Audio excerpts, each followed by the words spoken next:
Ok. Este tema es un tema de Gauss con potencial que son clásicos también en temas de años anteriores. Esto sí que va a salir independientemente de quién haga el examen, si así sale. Bueno, dice una esfera de 24 centímetros de diámetro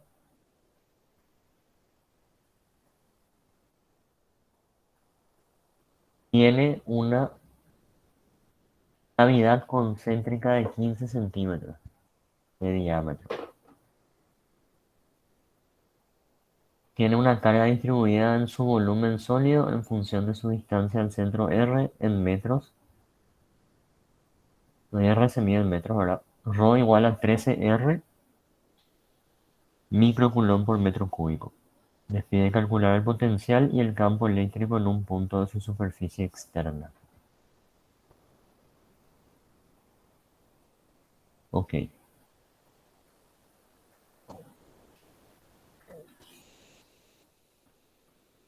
Ok. Esta es una esfera hueca.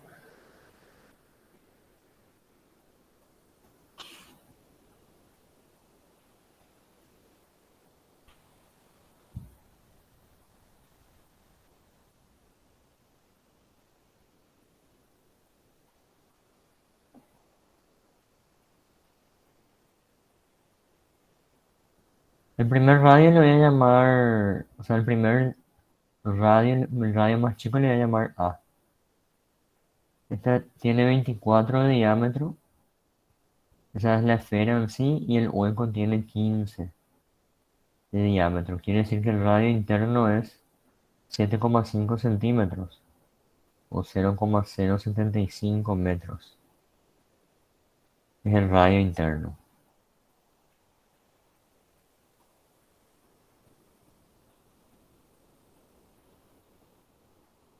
Y el radio externo es el diámetro dividido 2, o sea, 0,12. Entonces voy a marcar eso en mi gráfico.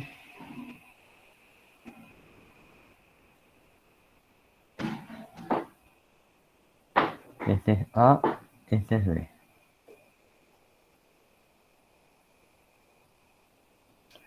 Bueno, todo esto es hueco y solamente es sólida esta parte de acá.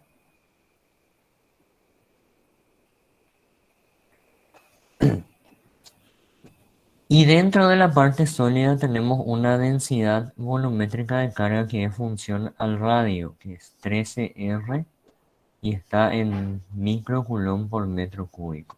Una densidad volumétrica. Entonces acá no hace falta que les diga de que es un aislante, un dieléctrico o un conductor. Ustedes por el tipo de densidad ya se tienen que dar cuenta que es. Recuerden que cuando es conductor solamente va a tener una densidad superficial y va a ser constante.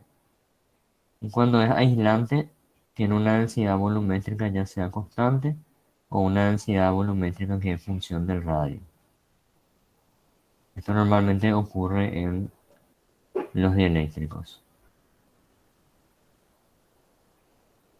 Eléctricos cargados. Y esto en los conductores. Todo tipo de conductores, sin importar de que sean macizos o huecos. Entonces nosotros estamos en este caso de acá. Lo único que hay que tener en cuenta es que cuando vamos a integrar carga, cuando vamos a encontrar alguna carga, tenemos que integrar la función por el diferencial volumen. Nada más, después es todo lo mismo de siempre.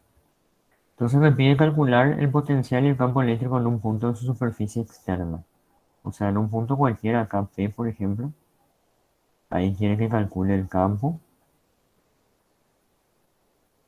y también quiere que calcule el potencial en P.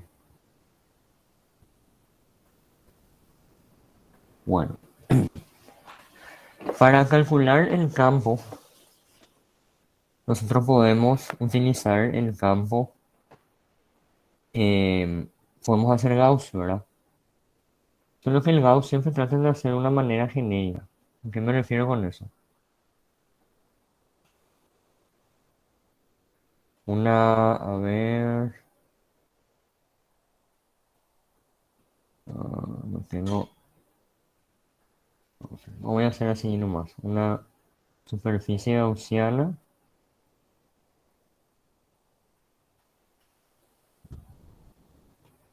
de radio genérico R minúscula. Y esta va a ser una esfera que va a envolver a la otra esfera, ¿verdad? Por más que no esté dibujando bien, va a ser una esfera que envuelve a todo el cuerpo. Entonces, si yo hago para un radio mayor al radio externo, que es B, mi ley de Gauss va a ser campo eléctrico, diferencial superficie o diferencial área, es igual a carga encerrada sobre epsilon sub 0. Esta carga encerrada es la carga neta del aislante, ¿verdad? Y para hacer esa carga neta, ustedes tienen que integrar en todo el volumen encerrado. Ahora, lo que quiero nomás mostrarles de manera detallada es cómo se calcula esa carga neta. Siempre se va a partir de la densidad. La definición de la densidad es diferencial carga sobre, en este caso, diferencial volumen. Y acá yo despejo el diferencial de carga, ρ por diferencial volumen. Luego, yo integro esto desde 0 hasta la carga neta encerrada por mi volumen gaussiano. Y esto acá es la integral en todo el volumen encerrado por la superficie gaussiana. Bueno, de este lado tengo la carga neta y de este lado la integral va a depender. ¿De qué va a depender? Si es solamente en función al radio va a ser una integral simple. Si es en función al radio y a un ángulo va a ser una integral doble. Y si es en función al radio y los dos ángulos, tanto θ como φ, va a ser una integral triple. En este caso, nosotros siempre vamos a estudiar funciones o constantes, donde podés multiplicar directamente ρ por el volumen, o funciones que dependen del radio. Si estamos usando una función que depende del radio, nuestro diferencial volumen va a ser siempre este de acá, el que obtuvimos en el ejercicio anterior derivando el volumen, siempre que sea función del radio. Si es de una constante, pueden multiplicar directamente ρ por el volumen de la esfera maciza y ya está. Lo único que quiero que tengan en cuenta acá en cuanto a los límites de integración sería integral desde, y fíjense que el volumen gaussiano va desde 0 hasta esta R genérica, ¿ok? De ρ diferencial volumen. Y acá es donde ustedes tienen que atender. A veces nosotros em, saltamos nomás ya el paso, integramos nomás ya de A hasta B, por ejemplo. Ustedes tienen que entender que nosotros vamos a integrar en todo el volumen cerrado. Entonces, en este volumen cerrado, en esta trayectoria, hay acá una densidad de 0 de carga. Rho igual a 0, porque esto es un hueco. ¿Es aire o es vacío? En esta parte de acá, yo tengo 13R como mi densidad, en la parte volumétrica. Y en esta parte de acá que vuelve a ser aire o vacío, vuelve a ser 0 la Rho. Solamente hay una densidad de carga volumétrica diferente de 0 en la parte maciza del aislante. Entonces, realmente, ¿qué pasa con esta integral? Se separa en 0 hasta A de 0 culones por metro cúbico diferencial B, más desde A hasta B de 13 por R cuadrado diferencial B, y desde B hasta la R genérica de 0 veces diferencial B. Entonces desaparece esto y desaparece esto. Por eso que yo la carga neta consigo integrando solamente la parte maciza, desde A hasta B, porque solamente desde acá hasta acá tenemos carga nosotros. Bueno, entonces esto va a ser integral de 13 r cuadrado. Mi diferencial volumen es 4pi r cuadrado de r. Y esto va desde a hasta b. Es una integral definida con los dos límites constantes. Quiere decir que esto tiene que salir un escalar. 13 por 4, ¿por cuánto es? 52. 52 pi. R a la cuarta. R quinta sobre 5. Evaluado desde a hasta b. Y ahí tengo la carga neta. Profe, no va a ser la integral de 13r cuadrado más. De r quiero decir. ¿De qué? Ah, tenés razón. Esta era una R, ¿verdad? Sí, r nomás es, no r cuadrado. Gracias. Entonces va a ser R cuarta sobre 4. La integral. ¿Así? Sí, profe. Bueno, Sí, profe. gracias por eso. Esto va a ser dividido entre 2, se va a poder 13. 13, pero entre 4 no. 13 sobre 2 entonces. Ujú.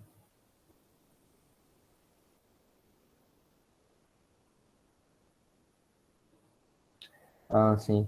Sí se puede, ¿verdad? 57,4 de 13. Sí, sí, sí, sí, acá lo conseguí. Sí, colgado nomás. Bueno, esto va a ser B cuarta menos A cuarta.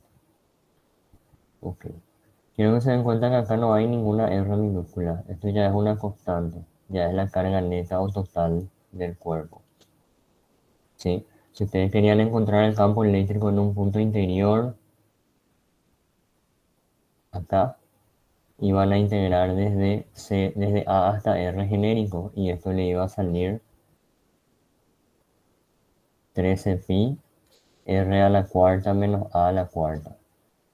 Esta sería la carga encerrada en un punto cualquiera interior al dieléctrico, que es lo que usan para su ley de Gauss en el caso de que quieran encontrar el campo dentro. Lo único que va a cambiar es que ya no es toda la sumatoria de A a B de carga, sino desde A hasta la R genérica, una parte nomás de la carga. Bueno, pero en este caso, como estamos tratando de calcular el campo en un punto exterior, necesitamos la carga neta encerrada, que es esta constante de acá. Bueno, de este lado, como siempre, va a quedar el campo por la superficie gaussiana, o sea, por el área de superficie gaussiana. Esto era 13 pi b cuadrado menos a cuadrado. No, b cuarta menos a cuarta.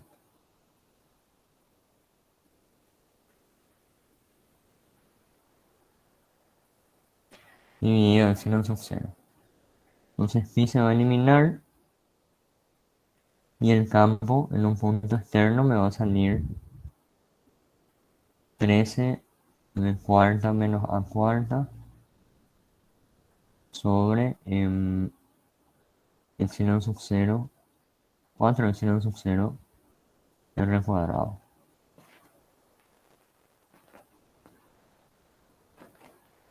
Ok, ese es el campo. Si quiere en un punto de su superficie externa, entonces yo tengo que evaluar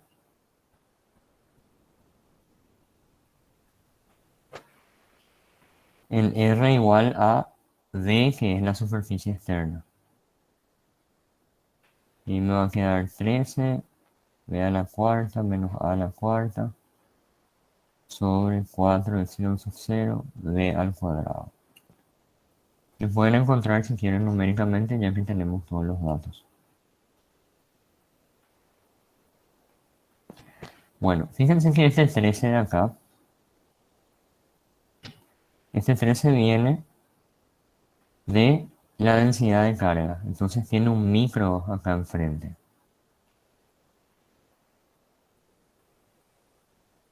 Después tengo B a la cuarta, 0,12 a la cuarta menos 0,075 a la cuarta. Sobre 4, 8,85 por 10 a la menos 12 por b cuadrado, que es 0,12 al cuadrado.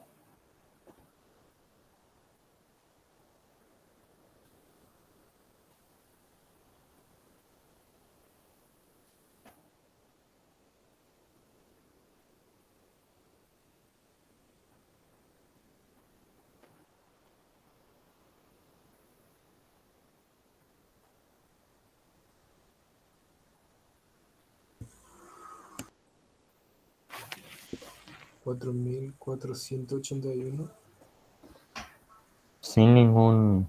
coma 23.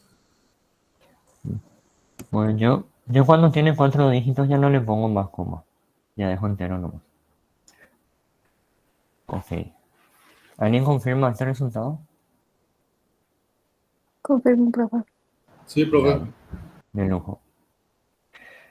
Ya les expliqué, ya yo cuando tiene 4 decimales, o sea, 4 dígitos o cifras significativas, ya no le pongo la coma, porque cualquier número que pueda poner después de la coma va a representar un error de menos del 1%. Entonces a mí ya no me interesa ese decimal. Y ahora me pide calcular el potencial. Entonces recuerden lo que les dije en el ejercicio anterior. No importa cuál sea la forma de tu esfera, si es hueca, si tiene varias capas, si tiene... No importa. Toda esta esfera a mí me interesa solamente su carga neta. Entonces, por más que la esfera sea hueca, esta esfera tiene una carga neta, que nosotros ya encontramos acá. Si yo quiero encontrar el potencial en un punto cualquiera en el exterior, ese potencial va a ser igual a k veces la carga neta sobre r, sobre la distancia al centro. Como si fuese una carga puntual.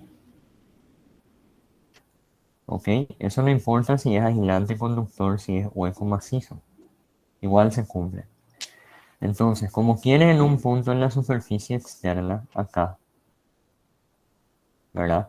Quiere el potencial en R igual a B más, o sea, integrando la función que está por afuera, yo puedo hacer directamente K por la carga neta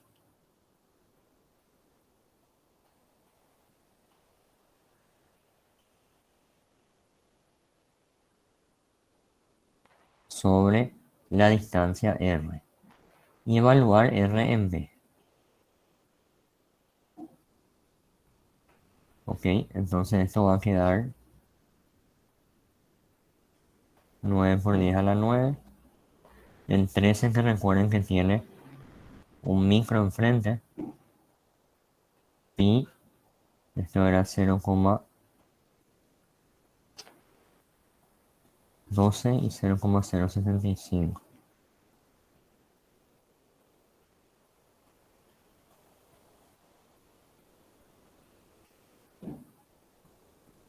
Y B es 0,12.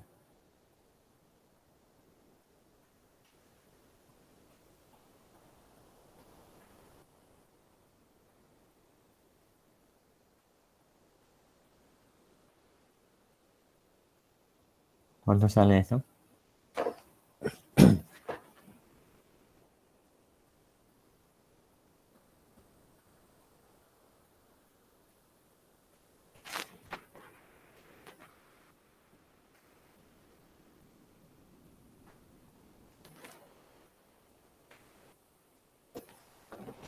Quinientos treinta 538. 237. Exactamente. Bueno, voltios. En el caso de que si les pedía dentro de la... para una R menor al radio exterior, tipo una R entre A y B, entonces el procedimiento para hallar ese potencial iba a ser VR menos B infinito es igual a menos integral desde infinito hasta R del campo diferencial R. Y ahí van a separar en dos campos. El campo externo, desde infinito hasta b. Ese campo externo es lo que ya obtuvimos nosotros acá. Acá. 13/4. Este creo que no tenía pi. Era b cuarta menos a a la cuarta sobre epsilon sub 0 r cuadrado.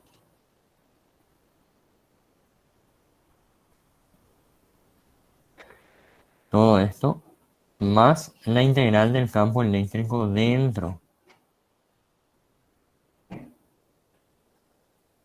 en el interior del aislante. Y eso iban a integrar desde B hasta la R genérica, hasta la R que les pide dentro del aislante. Y ese campo eléctrico por Gauss iba a ser la carga encerrada que les expliqué acá. La carga encerrada en un punto cualquiera del interior. Esto iban a tener ustedes igualado a E 4pi R cuadrado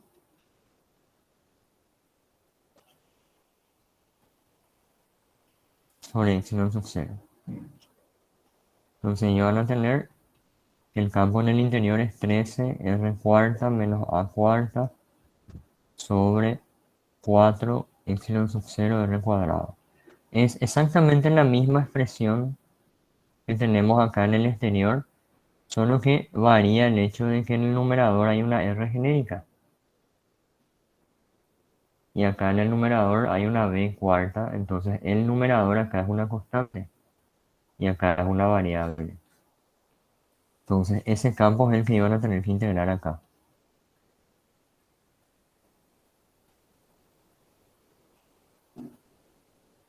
Este iba a ser 0 y este iba a ser 13/4 R cuarta menos A cuarta sobre epsilon sub 0 R cuadrado diferencial R. Y de esa manera iban a sacar en un punto cualquiera interior a la esfera. Ponele que después le pedía, qué sé yo, evaluar B en R igual a la mitad del espesor sólido. La mitad del espesor sólido viene a ser la semisuma. Entonces igualar ahí, por ejemplo, les podía haber pedido.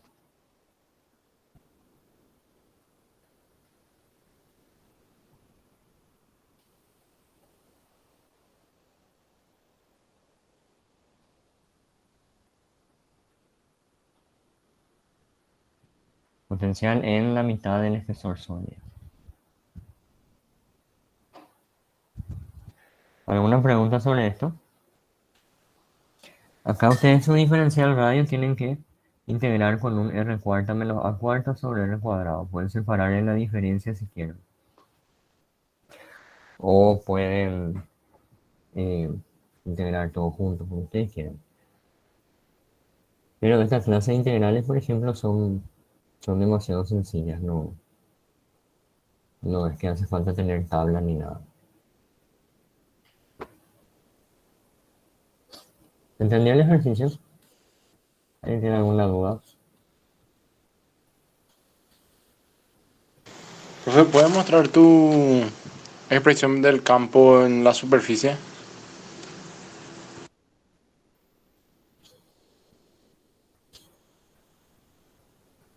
Y ordenar esto.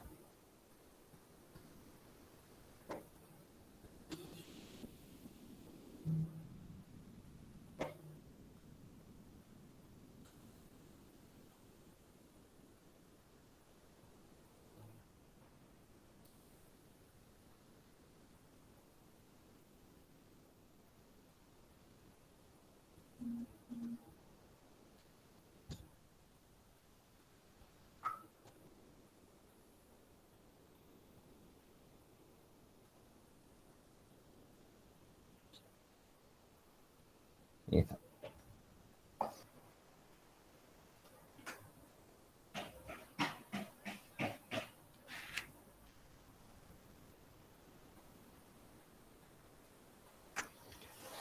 ¿Así? Sí, ya lo diré. Dale.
Ok.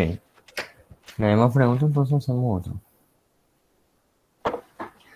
Bueno, este por ejemplo es un tubo cilíndrico largo. Significa que es infinito, ¿verdad? De largor infinito. Es, es un tubo cilíndrico conductor de diámetro interno n igual a 26 centímetros que tiene como eje un delgado conductor de diámetro 1 milímetro. Entre ellos se establece una diferencia potencial L igual a 6000 voltios. Calcula la velocidad que debe tener un núcleo de helio, que les da acá su carga, y se les da la masa del protón, Mp igual a Mn, que es la del neutrón, igual a 1,67. Entonces se le da la carga y la masa del protón. Dice la velocidad que tiene que tener ese núcleo de helio, mejor dicho, para que gire entre ellos, entre los dos conductores, a 2 milímetros de la superficie del cilindro. Ok, tenemos un tubo cilíndrico y un conductor delgado. Eso significa de que prácticamente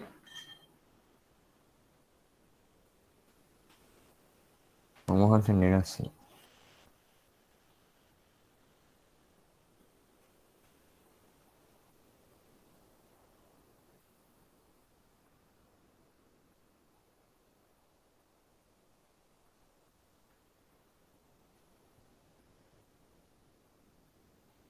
Ahí está. Entonces, este pequeño radio es el radio del hilo conductor delgado, que le estamos viendo acá de frente, digamos, y este es H sobre 2 en realidad, ya que H es un diámetro. Y esto viene a ser N. N les da diámetro también. Ojo, siempre Wolfe te da diámetro. N sobre 2 y H sobre 2. Entonces, este es el conductor, el tubo cilíndrico, y este de acá del medio es el hilo conductor. Fíjense que es demasiado diferente la relación, o sea, la diferencia entre los radios, ¿verdad? Tiene 13 centímetros de radio y el otro tiene medio milímetro, ¿verdad? Entonces prácticamente el de adentro es un hilito conductor nomás y el otro es más o menos una cosa así. ¿Está? Bueno, una vez que se aseguran de que entienden la geometría del sistema, pueden encarar. Yo le voy a llamar a este radio interno A y a este externo le voy a llamar B. Entonces A es igual a H sobre 2, que sería 1 milímetro, 1 por 10 a la menos 3. Esto serían metros sobre 2, ¿verdad? 0,5 por 10 a la menos 3 metros. Está en radio y en el sistema internacional. Y B es N dividido 2, que son 26 por 10 a la menos 2 metros dividido 2. 13 por 10 a la menos 3 metros. Ya está en radio y en el sistema internacional. Bueno, ok. Entre los dos se establece una diferencia de potencial, un delta B, que es igual a L, le llama el ejercicio, y que es igual a 6000 voltios. Profe, ¿por qué por 10 a la menos 3 el 13? Profe, el 13 está en centímetros. Sí, tenés razón. No pones atención, ¿no? Ahí está. Y ahora menos 2. Ahí está bien, ¿verdad? Sí, profe. Gracias. Ok. Bueno, ¿y qué es lo que va a pasar acá? Va a haber un núcleo de helio. El núcleo de helio sería solamente los protones del helio, ya que no tiene su nube de electrones. Si tuviera su nube de electrones sería un átomo neutro, pero es solamente el núcleo. ¿Ok? Es solamente la parte positiva. Y ese núcleo de helio, si ustedes ponen acá, ¿verdad? Se va a sentir atraído hacia este de acá, hacia la carga que está en el hilo conductor interno. Yo sé que la carga que va a estar en el hilo conductor interno, en su superficie, va a ser positiva, porque el núcleo de helio es positivo y para que pueda girar alrededor de este conductor, necesita tener una fuerza centrípeta hacia adentro y necesita tener una velocidad tangencial. Estamos. La velocidad tangencial y una fuerza centrípeta. Solamente de esa manera va a lograr hacer una trayectoria circular, girar alrededor del hilo conductor interno. ¿Se entiende? Entonces tiene que tener una fuerza centrípeta, lo que me dice a mí de que adentro va a haber carga positiva que le atraiga y la fuerza eléctrica de Coulomb será la centrípeta. Y tiene que tener una velocidad constante, que es la velocidad de giro en el movimiento circular. O sea, este electrón está haciendo un movimiento circular uniforme. Y esa fuerza centrípeta es la fuerza de Coulomb.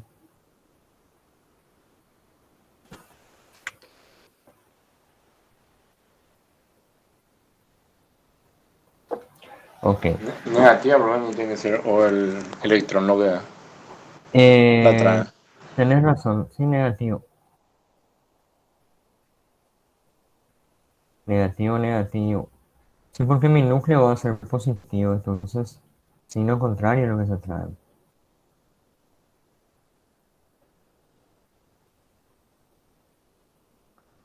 Ahí está. Ok. Y les da también la órbita o el radio de giro. Le dice que gira a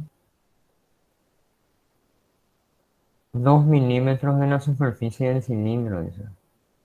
Entonces, esto sería 2 milímetros entre el radio de giro y la superficie del cilindro. Quiere decir que tenemos acá el radio de giro. Radio de giro va a ser igual a B, que es el radio del cilindro, menos la D, 2 milímetros. Entonces esto va a salir 13 por 10 a la menos 2 menos 2 milímetros. Voy a poner en 10 a la menos 3. ¿Cuánto sale el radio de giro? 11, 11, ¿verdad? 11 centímetros.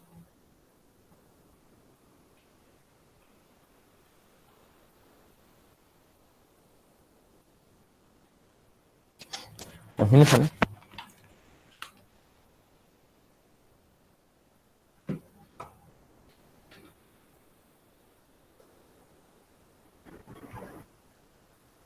No, 0,128 sale.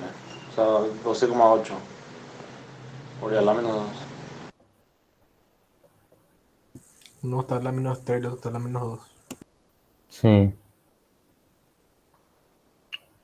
Ah, sí, tienes razón. 12,8. Sí. Bueno. Entonces, si ustedes quieren hacer la parte del movimiento circular, necesitan esta fuerza y esta fuerza va a estar dada por el campo eléctrico. ¿Ok? Esta fuerza de Coulomb va a ser la carga del núcleo del helio multiplicado por el campo eléctrico en ese punto. Sería el campo eléctrico evaluado en una R igual al radio de giro. ¿Ok? O el campo eléctrico presente en este punto es el campo eléctrico evaluado en R igual al radio de giro. Y para poder sacar el campo eléctrico ustedes hacen Gauss.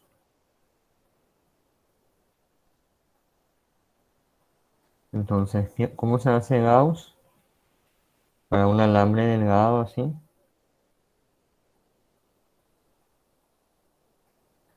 Le envuelven con un cilindro gaussiano porque esto es infinito.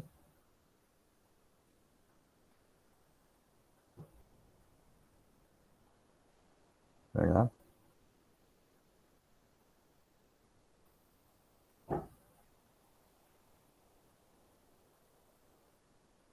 Le envuelven con un cilindro gaussiano y ustedes saben que en la superficie lateral de este cilindro gaussiano todos los vectores de campo son constantes. Le voy a dibujar saliente, pero como la carga acá es negativa, va a ser entrante, ¿verdad? Pero el cálculo es el mismo. Voy a poner positivo porque este es saliente. Bueno. Y tu cilindro gaussiano es el que tiene un radio genérico R. Bueno. Otra cosa importante de este cilindro gaussiano es su longitud, que es L. Entonces, si ustedes hacen Gauss,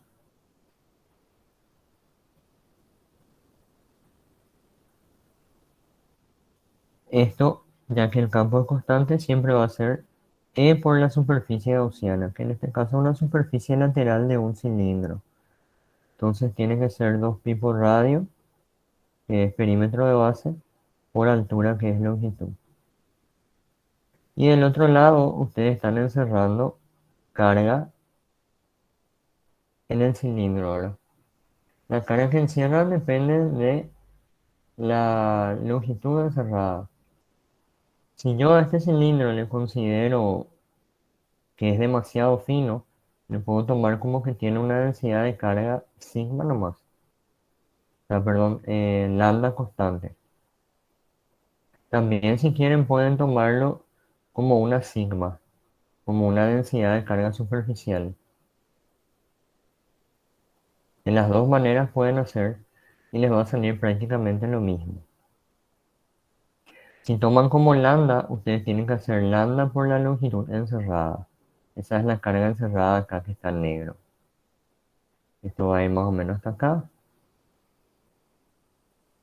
Y toda esta carga encerrada por el cilindro va a ser la longitud por la densidad, ya que esto está en coulomb por metro. Entonces multiplicado por L metros, ya tienen la carga encerrada. Pueden hacerlo de esta manera o pueden considerar ese pequeño radio que tiene el cilindro, que era A, que es medio milímetro. Si quieren pueden considerar entonces la distribución de carga es, como es un conductor, es superficial. Entonces ahí ustedes deberían hacer la carga encerrada sería igual a sigma por esta superficie lateral. Esta superficie lateral es 2pi por radio, que es A, por la longitud encerrada.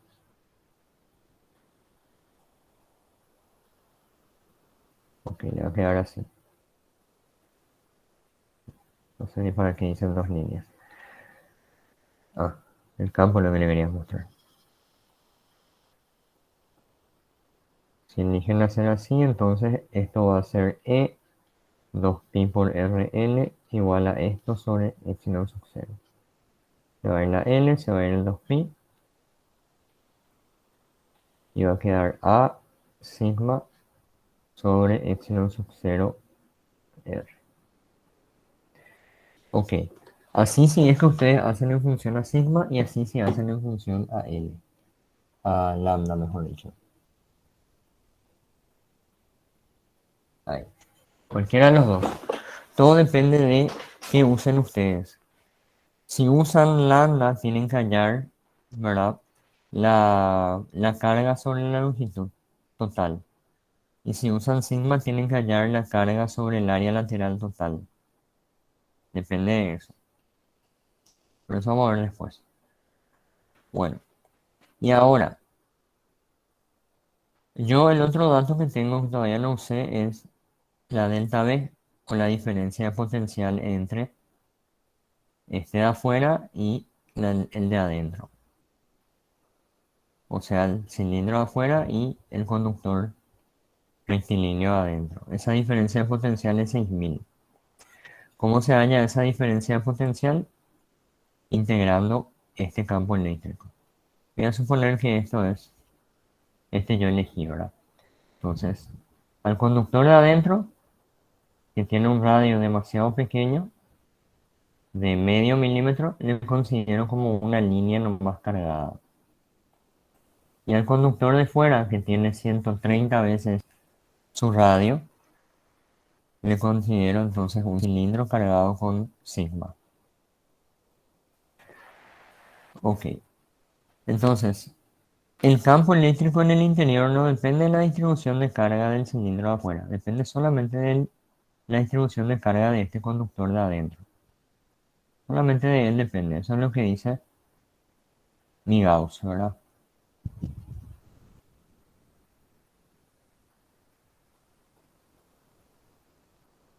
Sí. Entonces solamente depende de esto. Quiere decir que yo puedo tomar el campo eléctrico, ese vector de campo eléctrico que en realidad mira hacia adentro, porque esta lambda es negativa. Puedo tomar este campo eléctrico y puedo integrar desde acá hasta acá. Si yo hago V en un radio igual a V mayúscula o V, mejor dicho, este radio externo, menos el potencial en A, que es el radio interno, esto me va a salir los 6000 voltios que me da el problema. ¿Ok? L 6000 voltios. Profe, Entonces, sí, ese orden para restar, ¿cómo definís? siempre el potencial o sea, aumenta hacia donde, hacia el positivo de la carga. Si ustedes tienen acá más, por ejemplo, y acá tienen carga negativa, el campo eléctrico va a estar así y el potencial va a aumentar en el sentido contrario del campo. ¿Ok? O sea que esto se pueden tomar como la polaridad, digamos. Este va a ser siempre un potencial más grande que el negativo. Entonces yo sé que acá hay carga negativa y acá hay carga positiva. Quiere decir que la diferencia potencial medida desde la positiva hasta la negativa es más 6000 voltios.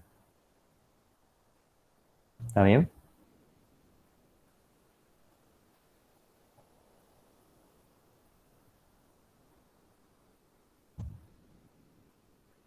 Potencial entre B y A sería acá. VBA o VB menos VA. Positivo 6000. Porque yo sé que este tiene mayor potencial que este. ¿Por qué? Porque acá está la carga positiva y acá está la carga negativa. Sí, profe. Vale.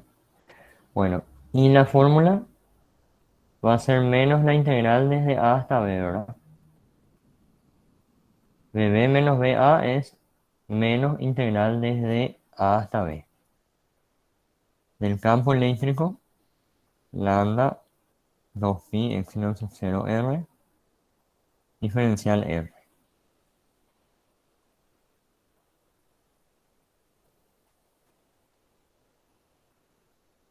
A 6000. Bueno, cuestiones de signo acá.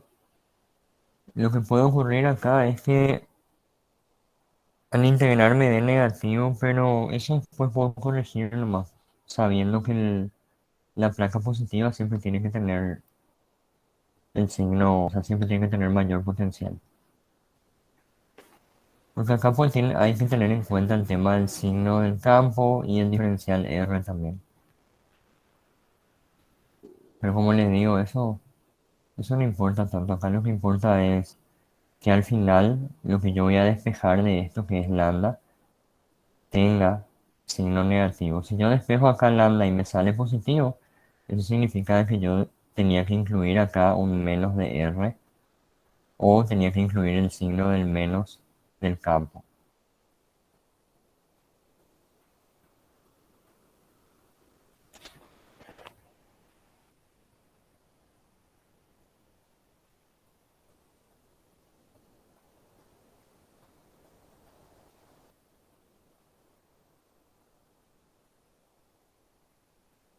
Ok.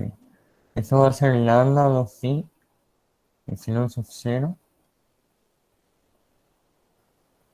logaritmo natural de o menos logaritmo natural de R evaluado a B.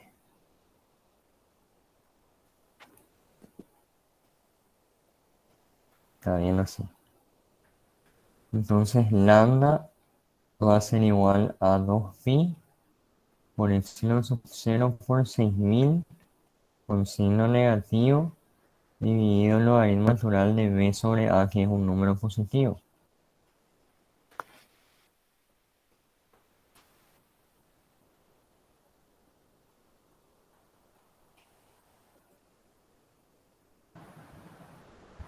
Menos 6 por 10 a la menos 8. Decime un poco el 10 a la menos 9.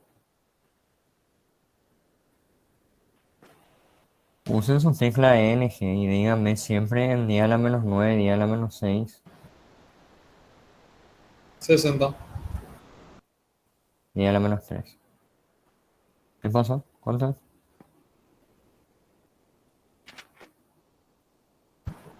59,9999 por 10 a la menos 9. 60 nomás ya entonces. Sí, por eso. Milimicro nano entonces, nano coulomb por metro. Está bien. Menos 60 nanocoulombes por metro entonces, tiene sentido ahí. Bueno, ¿y de qué le sirve tener lambda? O sea, ¿de qué le sirvió el potencial? El potencial le sirvió para poder encontrar, integrar el campo eléctrico y poder despejar la distribución de carga de la varilla de adentro, o de la línea de adentro. Y con eso ustedes van a poder encontrar este campo, evaluado en R igual a radio de giro, multiplicar por la carga del helio y tener la fuerza. Y con esa ya van a poder encontrar esta velocidad que debe tener para poder girar en esa órbita. ¿Ok? Entonces vamos a encontrar el campo. El campo es este. Lambda sobre 2 pi epsilon sub 0 R.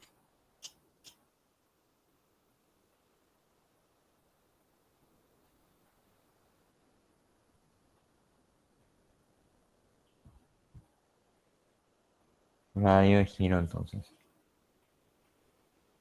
Bueno. Y acá yo ya estoy teniendo en cuenta que es una fuerza centrípeta. O sea, el símbolo de la fuerza, su sentido ya estoy teniendo en cuenta. Así que no hace falta que incluya el negativo de lambda acá. Incluyo el negativo, me va a salir que es hacia adentro. La información no me es útil ahora mismo. Entonces, el núcleo de helio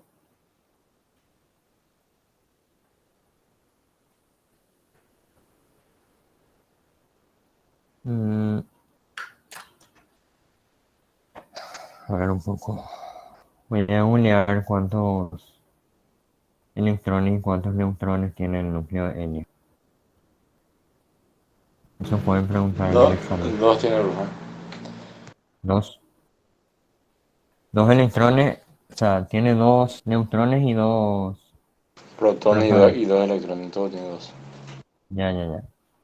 Y acá está considerando que la carga del protón, el neutrón no tiene carga obviamente, es cero su carga. Pero está considerando que la masa del protón y el neutrón son la misma. Entonces el núcleo de helio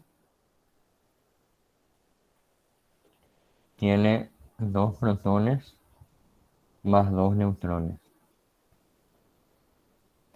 ¿Qué significa? Que tiene de carga 4 veces la carga del protón que se está considerando. O sea, no, 4 de masa digo. 4 veces la masa de MP o MN. 4 por 1,67 por 10 a la menos 27. Esa es su masa. Y su carga son 2 veces nomás la carga del protón. Porque el neutrón no tiene carga. Es neutro. O sea, esto es 1,66 por 10 a la menos 19. Ahí está. Ok, entonces esta es... ¿Cuánto sale esto?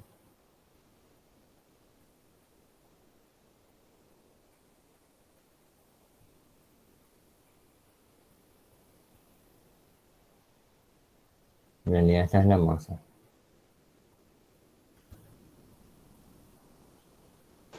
6,696 por 10 a la menos 27. La masa o la carga. La masa. 6, 696 por 10 a la menos 27. kilogramos. Y la carga 2 por 1,6 me va a salir 3,2. ¿verdad?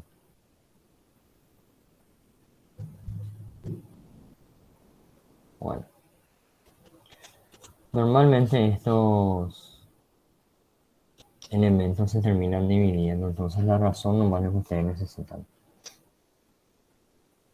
Antes de reemplazar los valores, voy a seguir nomás hasta que yo tenga lo que yo quiero y después recién voy a reemplazar los valores numéricos. De nada me va a servir ahora encontrar la fuerza. ¿Estamos? Entonces, esta es la fuerza centrípeta y la fuerza centrípeta es igual a la masa por la aceleración centrípeta. A su vez es la masa por la velocidad de giro al cuadrado sobre el radio de giro. Y esta velocidad es la que me pide el problema, ¿verdad? Calcula la velocidad que debe tener el núcleo de helio para tener el radio de giro solicitado. Entonces mi velocidad va a ser la raíz de la fuerza centrípeta por lambda sobre 2 pi epsilon sub 0 radio de giro multiplicado por el radio de giro ¿verdad? Esto va a pasar multiplicando, se va a eliminar con este. Y dividido la masa en ello. Y acá está lo que les dije recién. Normalmente ustedes cuando hacen esta clase de problemas, no hace falta que se le dé la carga y la masa de la partícula. Se les puede dar la relación carga-masa nomás. Por eso en algunos TA van a encontrar que dice así, relación carga-masa. Porque eso nomás necesitan. Y acá el radio de giro se va. Entonces la velocidad es independiente por lo visto del radio de giro en este caso. A menos que me haya equivocado algebraicamente en alguna parte. Pero creo que no. Bueno, y ahora sí ya tengo la expresión final. Esto había salido 60. En nano creo que era 10 a la menos 9.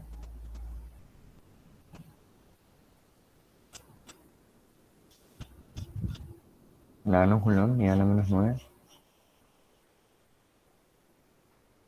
Dividido 2pi, 8,85 por 10 a la menos 12.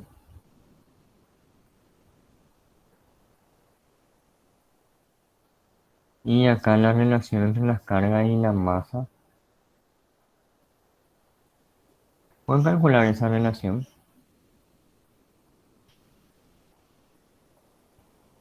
Relación carga-masa.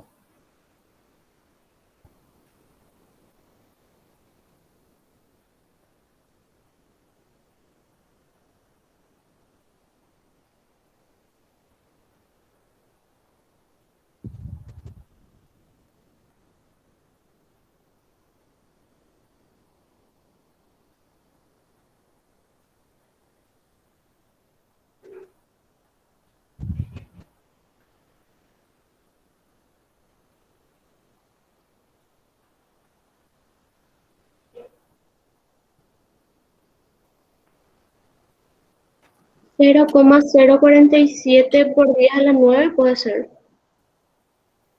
No sé, ¿alguien confirma?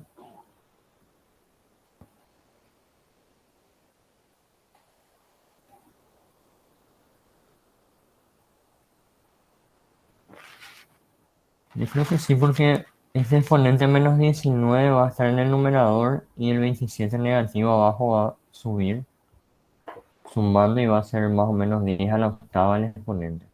Ya por el producto de, o sea, por la razón de estos dos. Para mí que Está está bien. bien. Sí,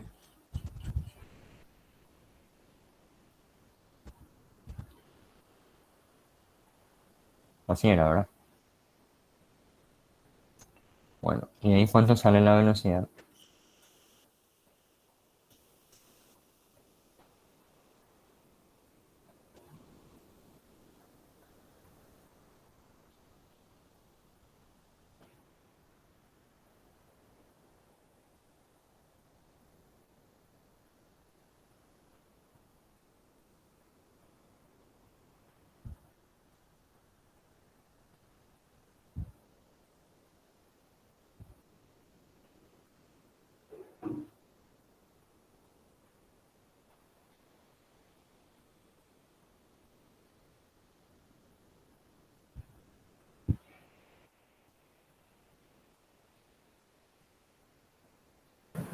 Doscientos veintisiete coma treinta y cinco exponente al cubo. 0,35. 227,35 exponente al cubo.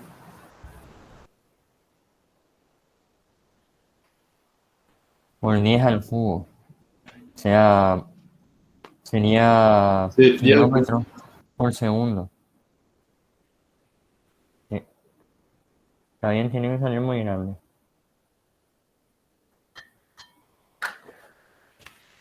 Mucho potencial implica mucha energía y para una partícula que tiene poca masa, eso implica velocidad muy alta, ¿verdad?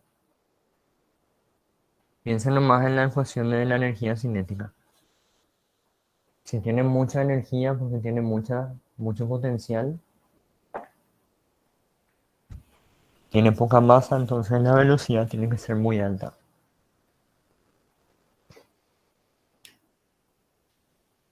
Bueno, ¿alguna pregunta sobre esto? Si es demasiado grande, no hay que usar relativismo ya. No, no hace falta. No hace falta. La angular creo que te Creo que llama. ni siquiera en los aceleradores de hadrones usan relativismo.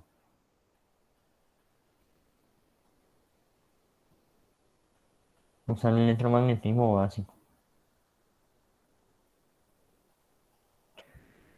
¿Qué iba a cambiar si ustedes consideraban que el cilindro consideraban el pequeño radio del cilindro? Ustedes iban a integrar este campo eléctrico a sigma epsilon sub 0 r en vez de lambda. Y van a poder despejar sigma. Luego van a evaluar ese campo eléctrico en el radio de giro. Eso multiplicado por la carga les iba a dar la fuerza centrípeta. Esto iba a igualar a masa por velocidad al cuadrado sobre el radio de giro. Se iba a volver a ir el radio de giro. Y le iba a quedar exactamente lo mismo, pero en función a sigma. Y seguramente que iba a haber un 2pi por ahí metido, o tal vez el 2pi no iba a estar, etcétera, etcétera. Lo que sí que el resultado les tiene que salir igual. Igual o demasiado parecido.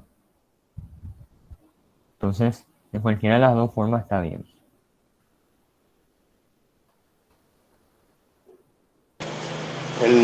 Habla, por ejemplo, profe, Mm. te da el radio velo que era diferente. Era 0,1.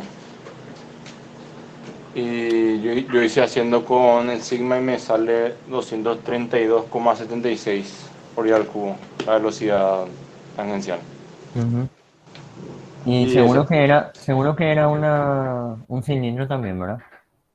sí, el mismo ejercicio, Mm. Sí, pero varía de un chip John 5. en 5 milímetros el radio. No, o sea, el radio varía 0,1 o 0,1 metro del radio. Y acá de Ay, 26 grados. ya, ya, ya, Pero, ya.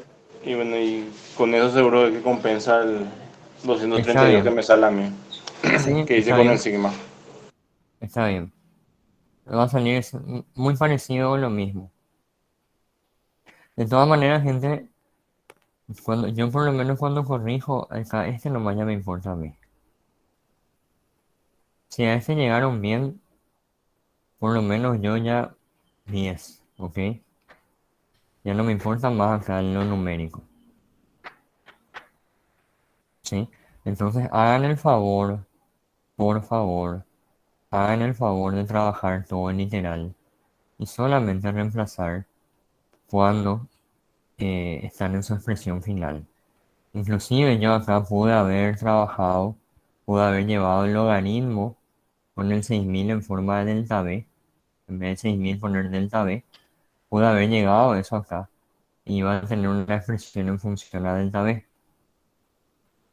Iba a tener delta b, el 2pi se iba a eliminar con el denominador, el epsilon sub 0 también se iba a eliminar y iba a tener el logaritmo natural de b sobre a. ¿Ok? Pude haber hecho así también, más literal inclusive. Entonces traten de hacer lo más literal posible que puedan. Y al final nomás pónganle los números, porque así es más fácil de ver si hicieron bien o hicieron mal. Bueno, si no hay más preguntas, vamos a pasar al penúltimo. Creo que es el penúltimo. Sí. Hay dos nomás ya de capacitores y con eso ya estamos. Bueno, no recuerdo si hice o no hice el tema de capacitores con dieléctricos. Pero como estamos haciendo un repaso de todos los TEA más conocidos de golpe, este suele salir mucho. Van a ver en varios TEA y les recomiendo que practiquen los que encuentren. Son capacitores donde, por ejemplo, voy a dibujarlo en 3D.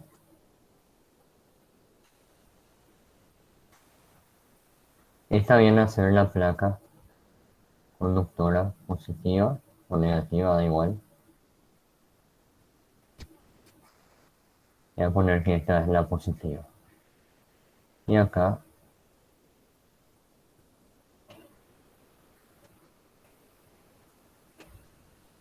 está la negativa menos Q. Y en el medio ponen un montón de dieléctricos de diferentes tamaños y de diferentes formas. Este, por ejemplo, mirándole desde arriba, podemos ver que acá está K1 y acá a la mitad está K2 y K3. Pero de todo ya hay. Esto es más o menos como cuando Tom y Jerry se reparten el asado, ¿verdad? De todo tipo de divisiones van a haber. Esto puede ser así también.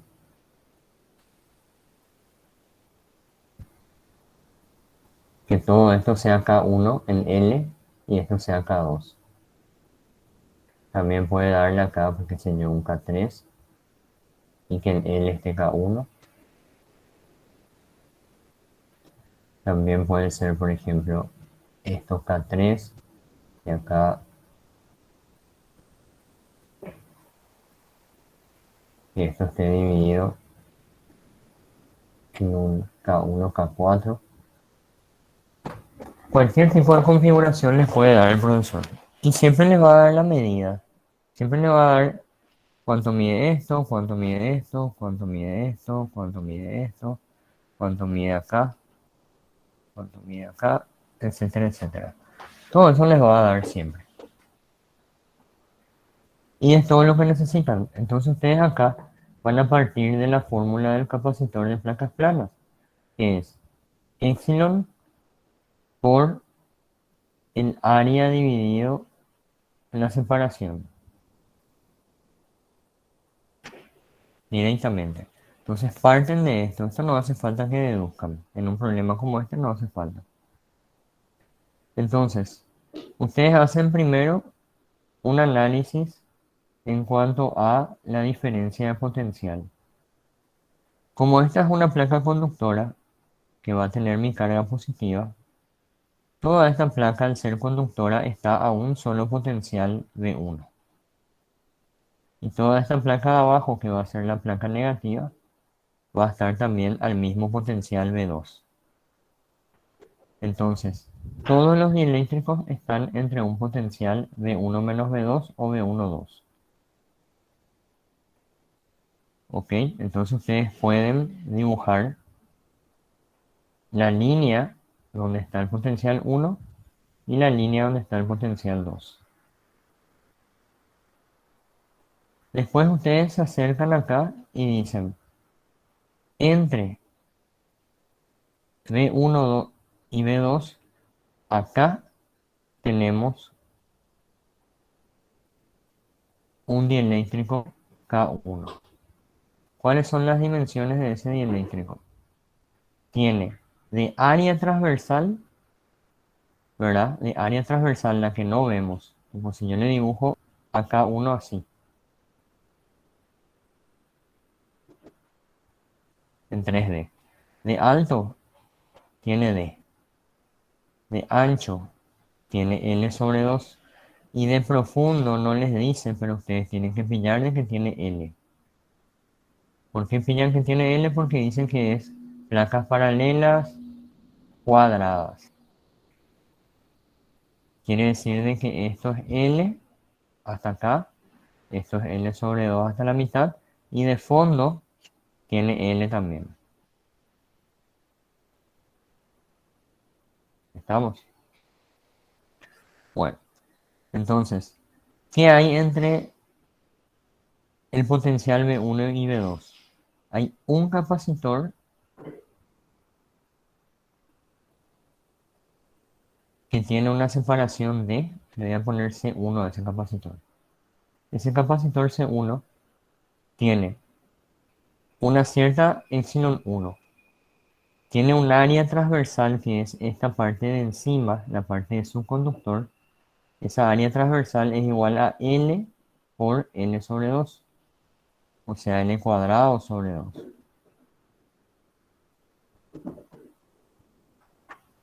y tiene una separación entre las placas de D.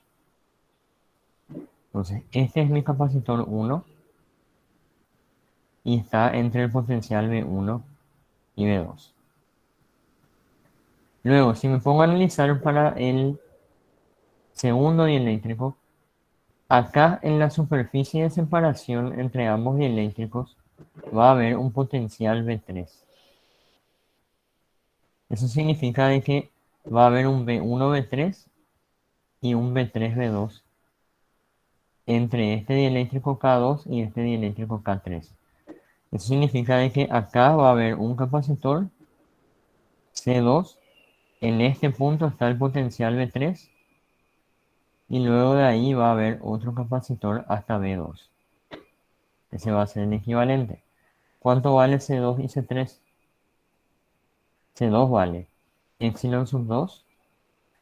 El área que está encima de K2, que es el mismo que el que está encima de K1, vale L cuadrado sobre 2. Pero la distancia ya no es D, ahora es D sobre 2. Porque la separación acá de este dieléctrico es D sobre 2. Y C3, que se va a formar con el dieléctrico de abajo, va a ser epsilon 3. Esta área transversal que sigue siendo L sobre 2 por L, la área de las placas, dividido la separación entre estos dos puntos, o entre estos dos potenciales, que es D sobre 2. Este es mi C2 y este es mi C3.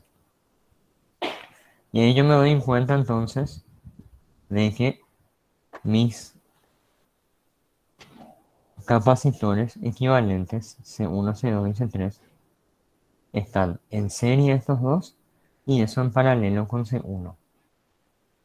¿De qué me sirve saber eso? Porque el problema me pide encontrar una expresión para la capacitancia del dispositivo en función de la superficie de las placas de D, de K1, K2 y K3.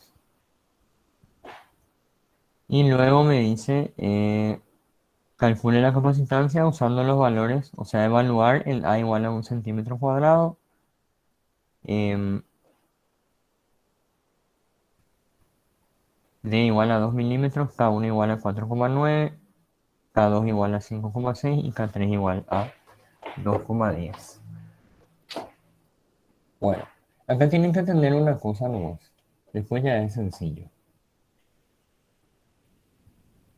Si el problema no le especifica qué es lo que es K1, K2 y K3,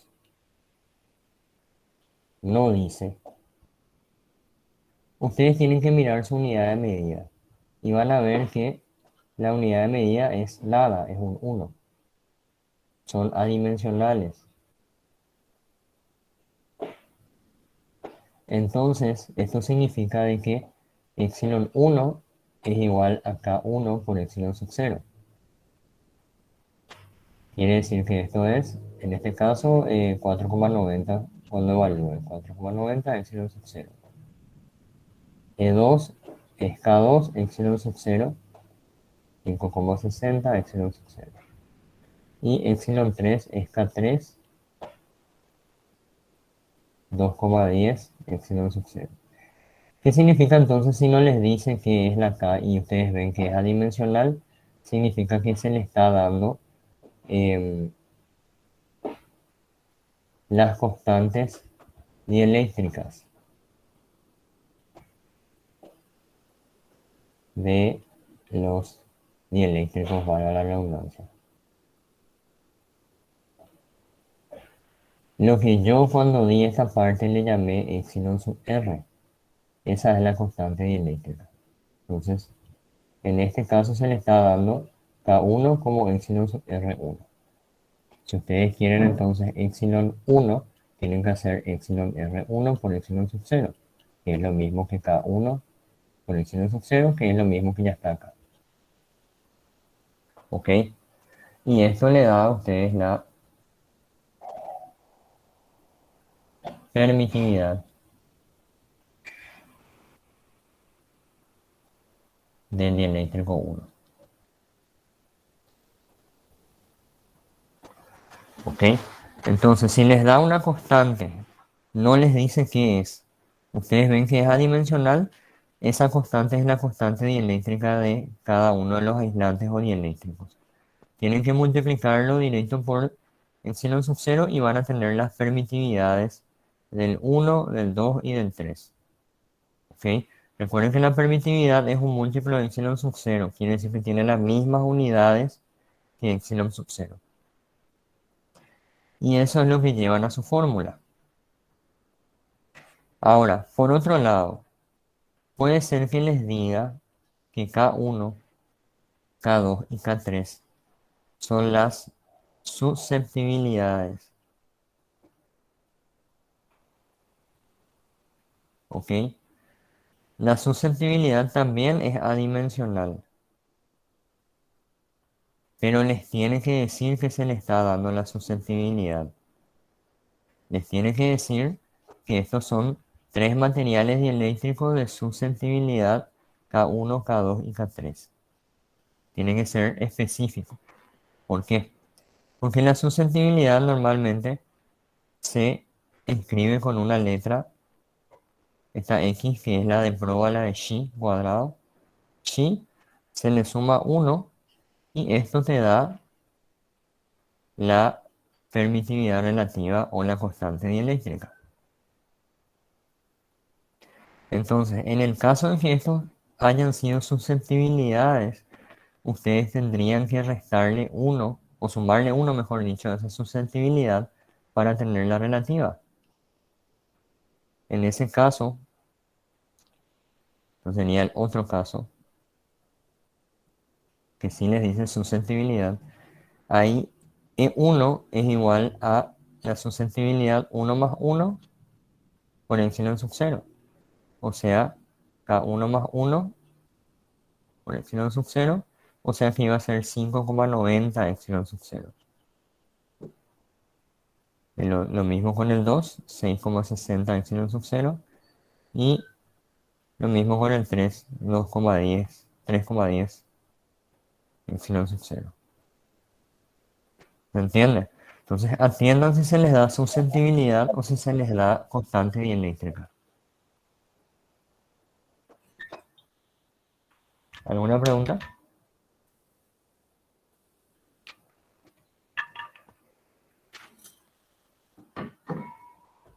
Bueno, ok. En este caso no les dice nada, entonces yo voy a considerar de que son constantes dieléctricas y no susceptibilidades. K1, K2 y K3. Que tienen que hallar la capacitancia equivalente. Ok, en función a los datos, o sea, literal nomás. El área de mi cuadrado, este que me dicen que deje en función a la superficie de las placas. El área del cuadrado es igual a L cuadrado. Así que eso puedo reemplazar acá si quiero. Se vuelve un problema de equivalencia sencillo, ¿verdad? Tengo C2 con C3 en serie y todo esto en paralelo con C1. Entonces C2, C3 en serie, 2 en serie sería lo mismo que el producto sobre la suma o la suma de las inversas invertidas, como quieran verlo. Y cuando vamos a sumarle el que está acá en paralelo, directamente le sumamos C1. Y este es mi C equivalente. ¿Ok? ¿De dónde saqué este C2, C3? 1 sobre C2 más 1 sobre C3 invertido me da el producto sobre la suma. Pero solamente es válido para dos capacitores. Cuando hay 3 en serie ya esta relación es mucho más complicada. Bueno, C2, yo puedo eliminar este 2 de acá con este 2 de acá y este 2 de acá con este 2 de acá. Entonces C2 es epsilon 2 área, porque es L cuadrado, dividido D por C3, epsilon 3 área sobre D sobre la suma de estos dos tienen factor común AD y tienen no común, digamos, E2 y G3. Más epsilon 1 área sobre 2D, ya que este 2 se iba a bajar acá.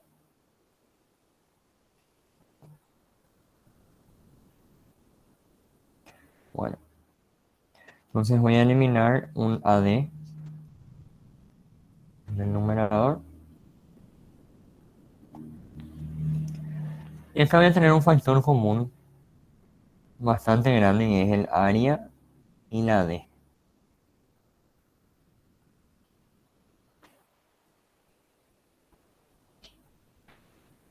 Bueno, área y D, este factor común con este factor común. Acá arriba voy a tener E2, E3, sobre E2 más E3, más E1 sobre este 2, que no hay que olvidarse, que no es común.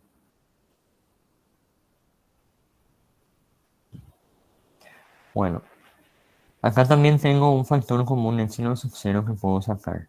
Entonces esto se puede escribir directamente como K1, K2, K3.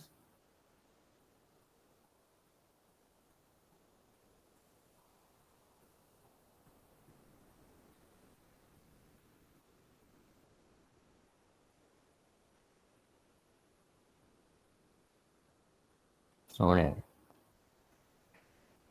Ok, esa Profe, es la K1, expresión. K2 no quedaría multiplicado por epsilon sub 0.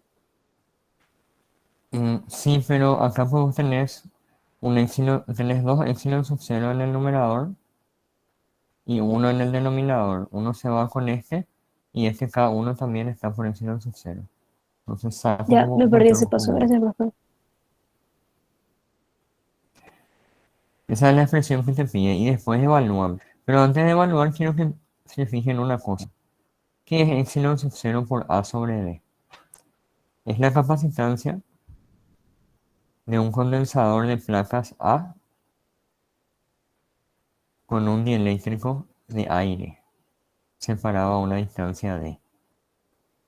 Esa capacitancia se le suele llamar C sub 0, que es lo que tendría como capacitancia en el caso de que esté vacío el espacio entre las placas.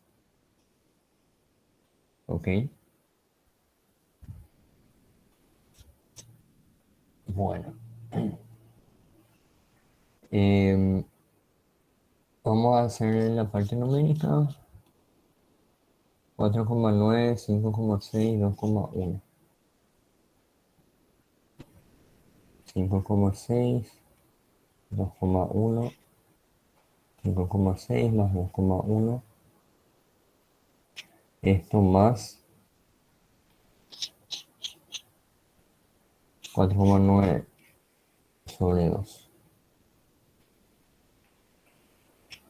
Todo esto por el área que me da 1 centímetro cuadrado y la separación 2 milímetros. 1 centímetro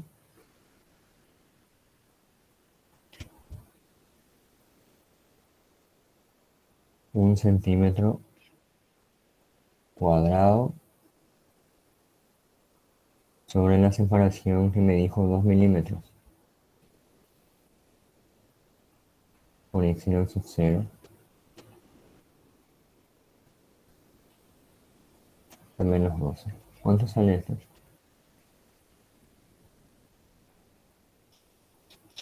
Un poco.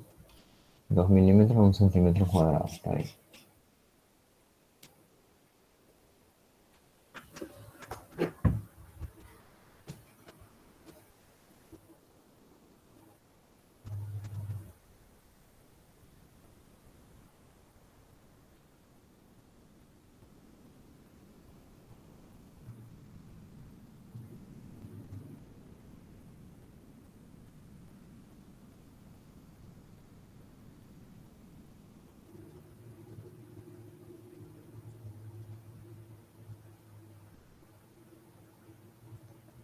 Seguramente va a salir en pico o en nano faradios.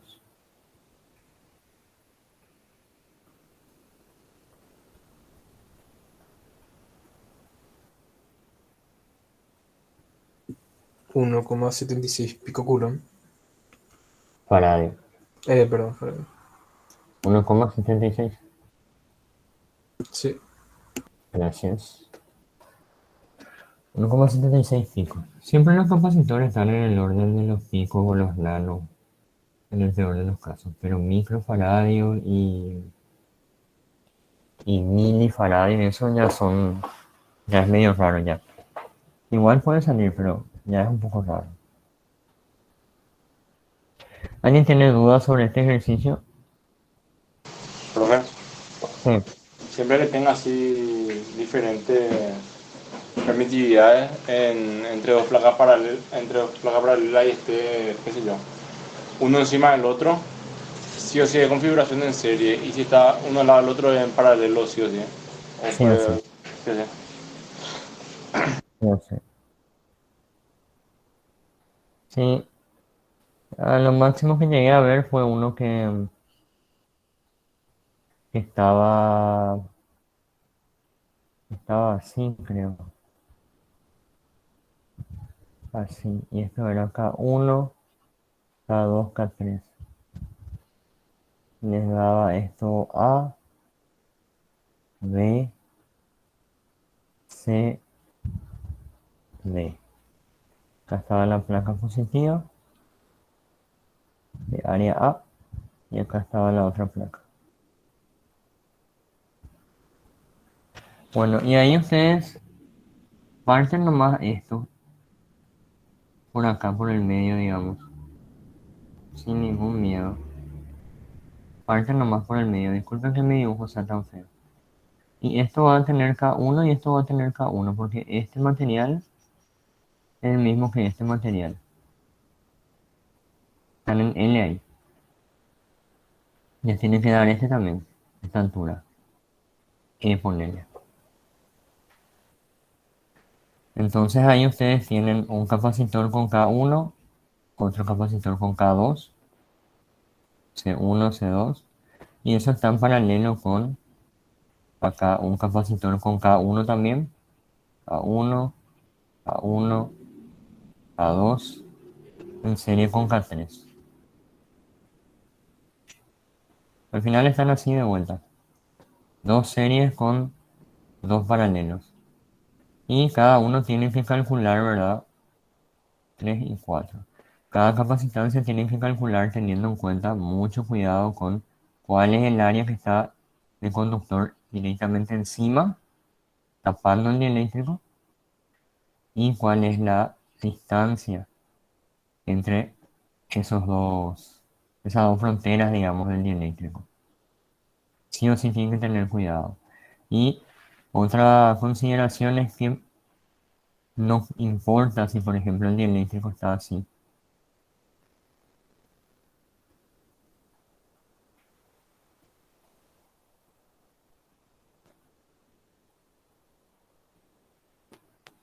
Imagínense que esto está así.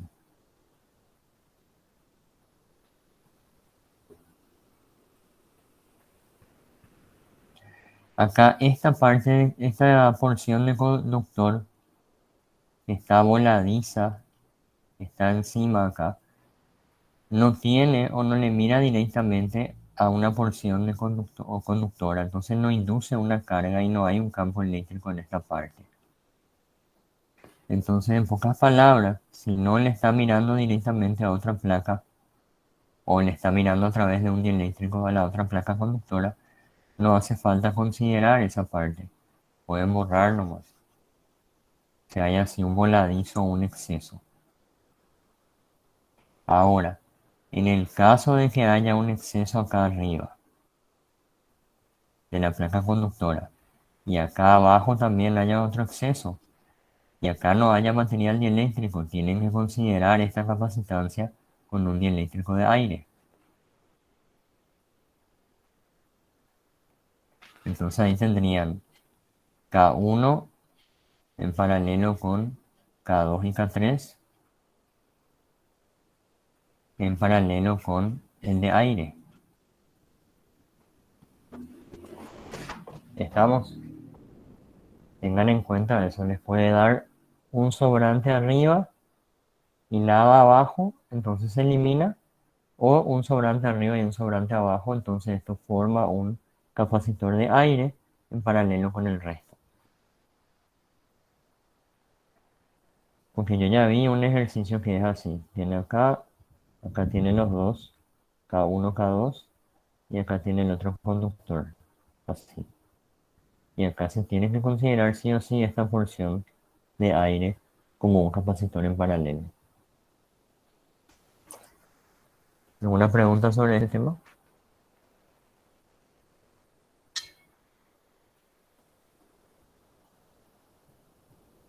Bueno, les sugiero que busquen en el drive ese que pasaron, busquen temas de años anteriores que trabajen este concepto. Bueno, vamos a hacer el último. El trabajo con circuitos que tienen capacitores es también algo que tienen que manejar bien. ¿Ok? Primero que nada, manejar la cuestión de las cargas en serie y las cargas en paralelo. Recuerden que dos capacitores en serie necesariamente tienen que tener la misma carga. Y lo que se va a repartir es el potencial V1 y V2 que se van a repartir en función a sus capacitancias C1 y C2. Sin embargo, cuando están en paralelo,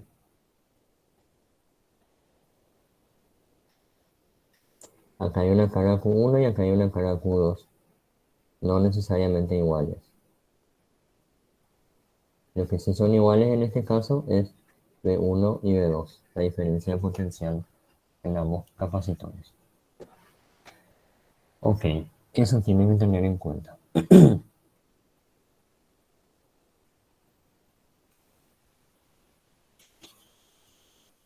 Dice, no se ve muy bien, pero les voy a leer. Dice, calcula la diferencia de potencial en C igual a 110 microfaradios. Y acá les marca C. Puso donde se le cantó, y ya saben qué. Colocó ahí la C, le puso 110 microfaradios cuando entre los extremos B y P se establece una diferencia de potencial de 3000 voltios. Dios mío, 3000 voltios me va a hacer reventar todo esto. Bueno, inicialmente los capacitores estaban descargados y todos los capacitores están en microfaradios. Ok.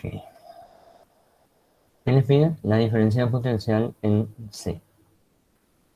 Entonces voy a dibujar un poquito más lindo. Le voy a poner nombre.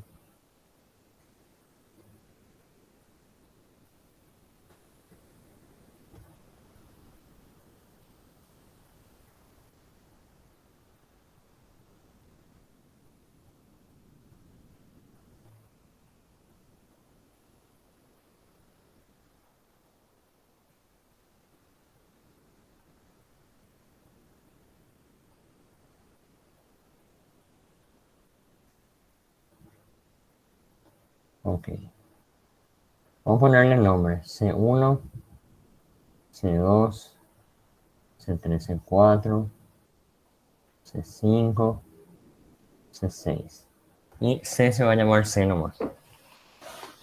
Tengo todos los valores, todos los datos para mí. Y yo quiero la diferencia de potencial entre este punto y este punto. Quiero el BC. ¿Qué voy a hacer? Partiendo de los 3000 voltios, que es el potencial entre B y P, tengo que empezar a arreglarme con la carga y el potencial. La carga y el potencial, la carga y el potencial. Siempre ir trabajando así. La fórmula definitiva y la única que tienen que saber en este caso es que la capacitancia es la carga sobre el delta B. Y eso van a ir aplicando sucesivamente. ¿A qué me refiero con eso?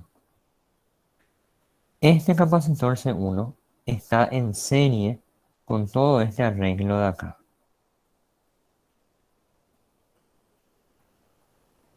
Quiere decir de que acá va a caer un voltaje V1 y acá va a caer un voltaje, no sé, V2 le puedo llamar. Otro voltaje.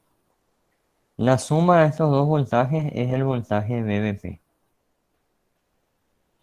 que son 3000 voltios.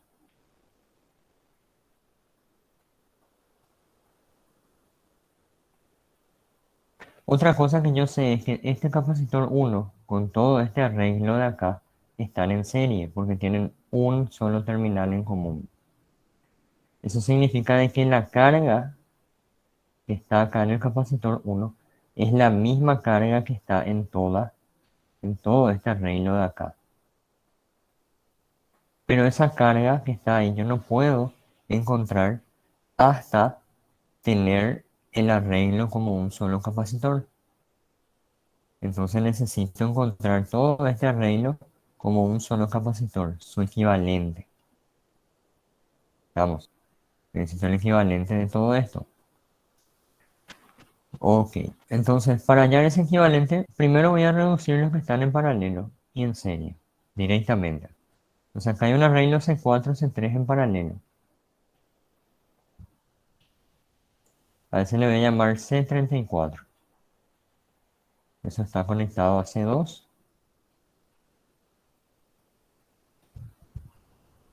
Acá tengo un arreglo entre C y C6 que están en paralelo porque tienen dos puntos en común. Entonces le voy a llamar C6'. Y esto está conectado acá a un C5. Y acá está el punto P. Puedo dibujarlo acá, puedo dibujarlo acá, o puedo dibujarlo acá, da igual. No afecta en nada. Bueno, después, ¿qué pasa acá? Yo estoy considerando la capacitancia entre este punto intermedio y este punto P. Entonces ahora todo esto voy a trabajar de vuelta. Acá sería una conexión en serie entre C2 y C6. A esa conexión en serie le puedo llamar C26.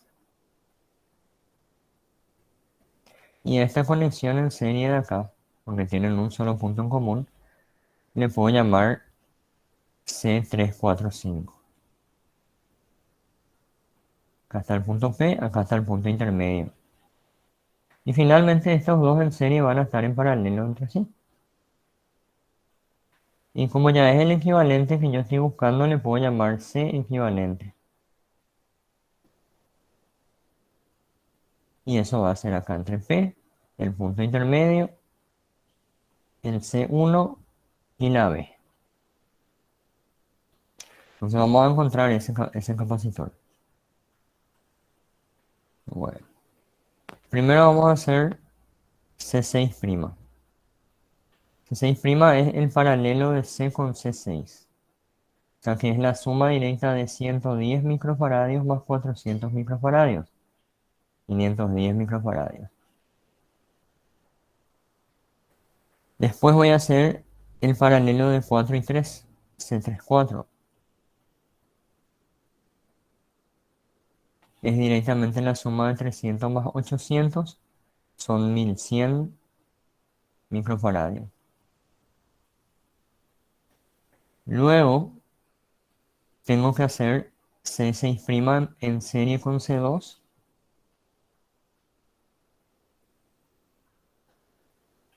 Que se llama C26 y va a ser C6' por C2, C6' más C2. Serie entonces de esos dos.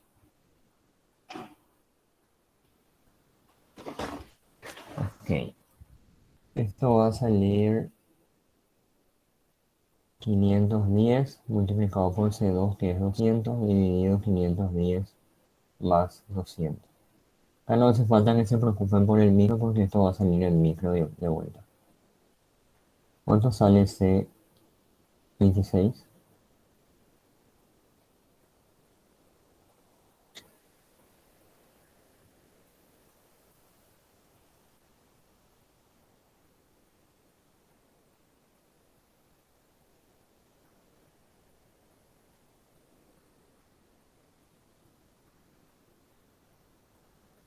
10.200 sobre 71.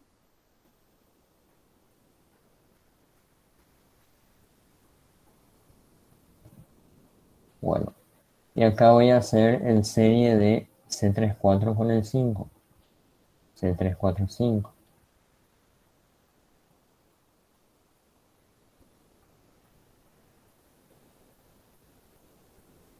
Esto me va a dar 1100 multiplicado por C5, que es 500, sobre 1100 más 500.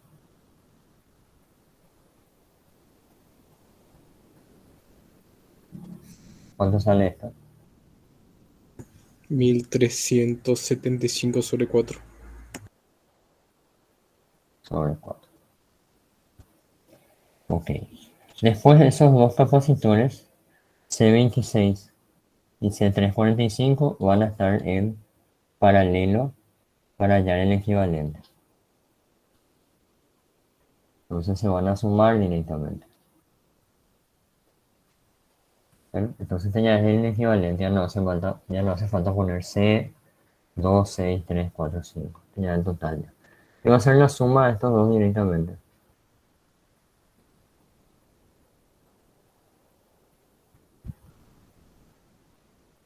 Y ese sí ya díganme por decimales.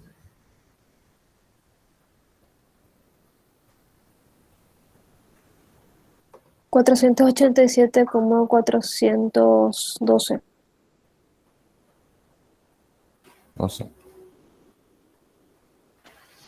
Bueno, ahí ya tengo mi C equivalente entonces.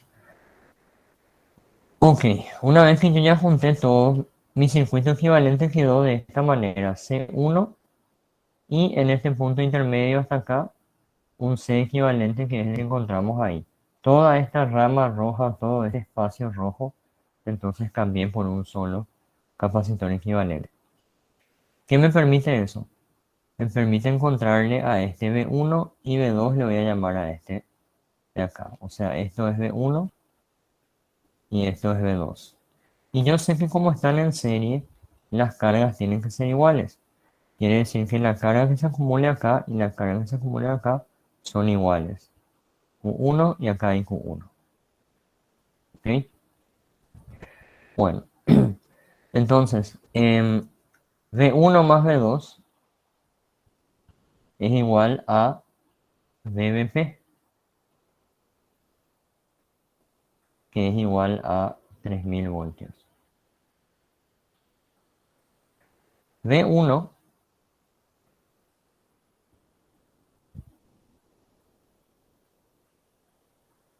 es lo mismo que la carga 1 sobre la capacitancia 1 y V2 es la carga 2, que es lo mismo que Q1 sobre la capacitancia equivalente.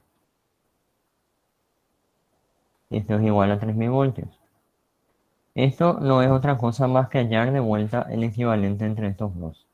Pero no importa si lo ven así o no lo ven así. Q1 entonces va a ser 3000 y esto voy a sacar factor común Q1 y voy a pasar multiplicando o dividiendo, mejor dicho, 1 sobre C1 más 1 sobre C equivalente. ¿Ven? Entonces esto es lo mismo nomás otra vez que delta B por C equivalente o C total, que sería el serie de esto, ¿verdad?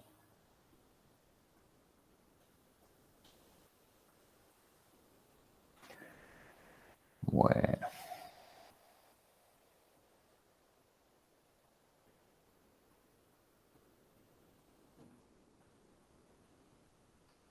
C1 ¿cuánto vale? 600 microfarads. Ok, hagan porfa 3000 dividido 1 sobre 600 por 10 a la menos 3 más 1 sobre 487,412 por 10 a la menos... espera un poco, microfarads, 10 a la menos 6.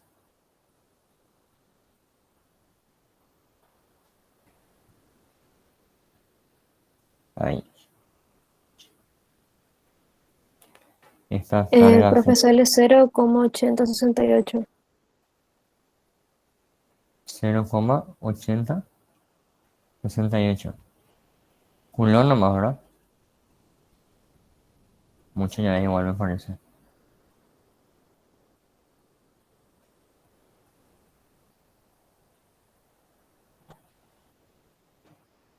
Confirmo. Así culón entonces sale. Ah, cierto, nuestro potencial era muy alto. Está bien, nuestra carga es muy alta porque nuestro potencial es muy alto. Sí, está bien. Recuerden que un culón es muchísimo.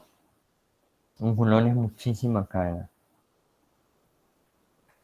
Ok, está bien esto porque nuestro potencial es grande. Entonces, una vez que ustedes ya tienen la carga, tanto en este bloque, o sea, en este capacitor, como en todo este bloque, ahí tienen que saber cómo se va a repartir eso. Fíjense que yo antes de transformar esto en un equivalente,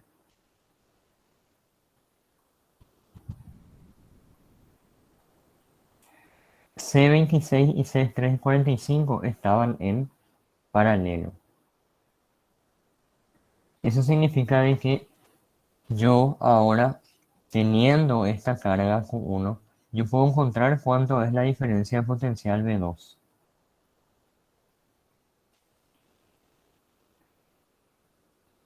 V2 es igual a la carga 1 sobre la capacitancia equivalente.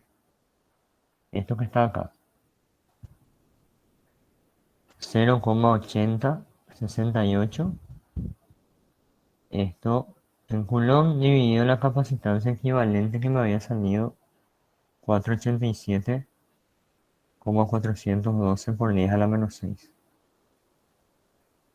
¿Cuánto sale esto en voltios?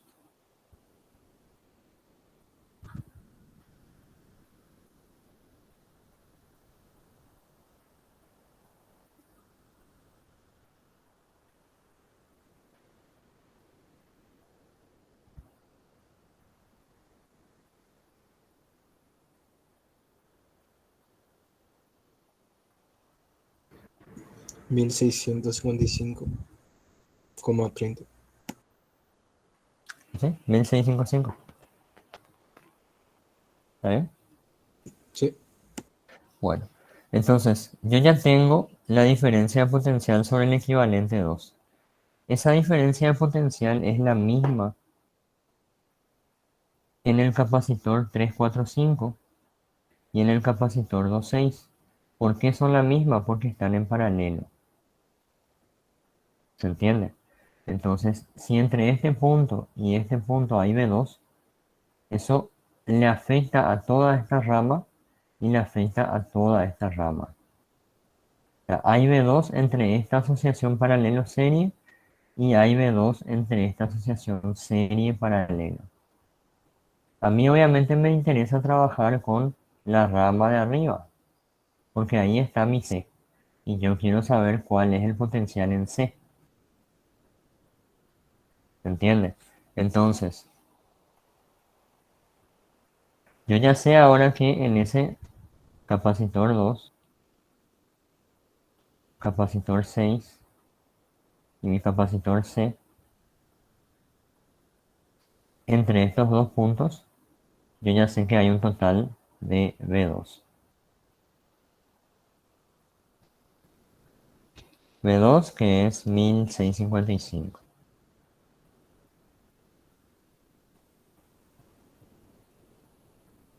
Entonces el problema se reduce simplemente ahora a encontrar el potencial acá y el potencial acá.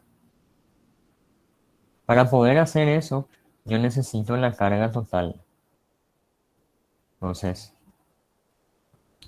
para la carga total de este sistema, yo necesito trabajar con el equivalente de ese sistema, que era el C26, ya que ese C26 es el que está también a un potencial V2.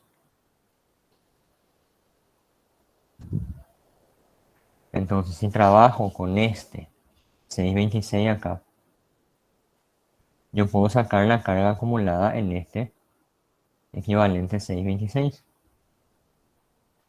Entonces, ¿cuál va a ser esa carga acumulada? Le voy a llamar acá Q2. Y Q2 es directamente la capacitancia C26 por voltaje 2.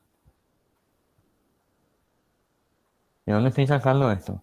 De que capacitancia es Q sobre V, ¿verdad? Entonces la capacitancia acá, que es 626, es igual a Q2 dividido V2.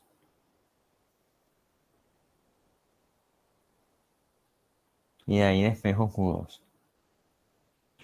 C26 me había salido 10.000 sobre 10.200 sobre 71. 10.200 sobre 71. Esto está en micro, por 10 a la menos 6. Y esto se multiplica por 1655 voltios. ¿Cuánto sale Q2? 0,238. Culones. ¿Está? Entonces, hay 0,238 culones.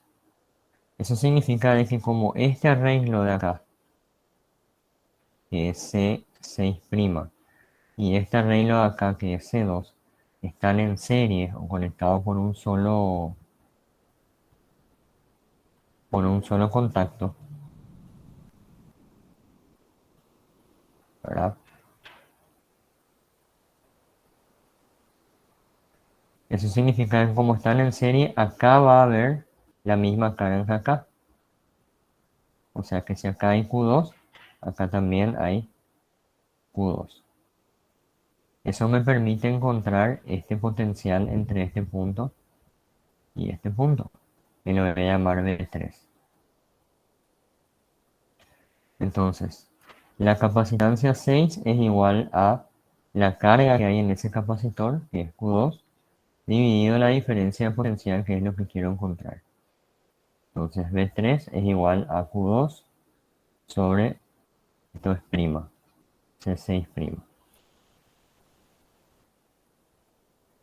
Carga 2 me dijeron que era 0,238 y C capacitor 6' me había salido 510 micros.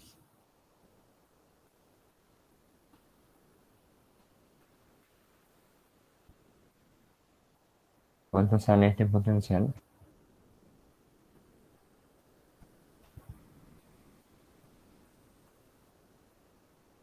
$466,27. Ok. Entonces, este potencial V3 es el que está actuando acá entre este punto y este punto.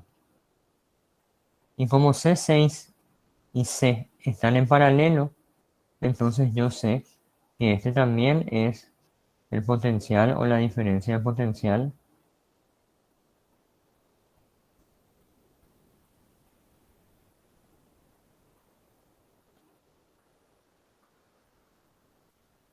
en el capacitor C. Entonces, esta es la respuesta final. ¿Ok? Para repasar nomás lo que hicimos con el circuito original. Prácticamente lo que nosotros hicimos es hallar un equivalente de toda esta rama roja y por medio del potencial entre estos dos puntos, que es el potencial en total, poder encontrar esta carga Q1, que es la misma carga Q1 que va a estar en toda esta configuración. Luego, con esa carga Q1 yo puedo trabajar con este equivalente y este equivalente. Yo sé cuánto hay en cada uno porque yo sé la diferencia de potencial en este y en este de arriba, porque están en paralelo esos dos círculos azules.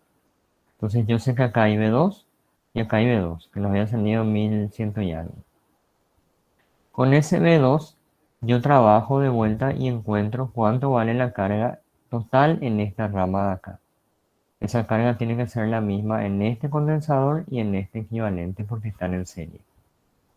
Cuando tengo la carga que está acá, con esa carga y esta capacitancia yo puedo sacar la diferencia de potencial entre estos dos puntos, que es B3. Y como está en paralelo con mi C, entonces B3 también es el voltaje en el capacitor C. Todo es un desglose de carga, todo es un desglose de carga potencial, carga potencial, carga potencial, siempre utilizando esta misma fórmula. Esta también es una de las cosas que sí o sí deberían practicar.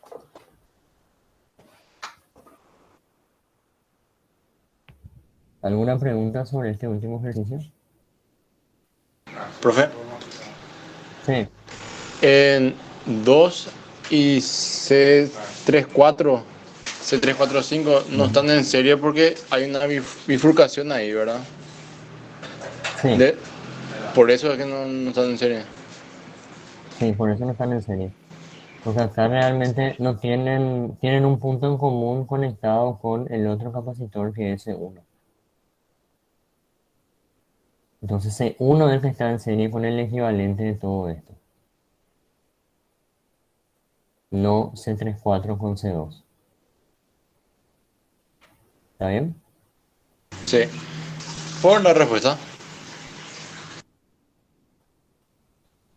Bueno, me acuerdo que en este examen habían salido muchas filas, tipo 6 7 filas diferentes. Les recomiendo que busquen STAA y resuelvan una o dos filas de ese mismo examen. Y después comparen sus ejercicios, sus resultados en el grupo. ¿Y este profe cuándo salió para anotar?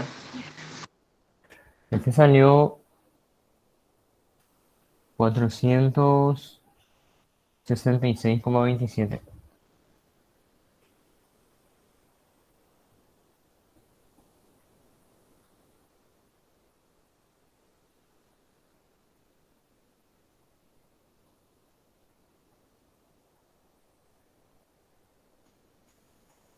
Practiquen sí o sí esto porque esto sí es algo que no les va a salir encarando en el examen nomás.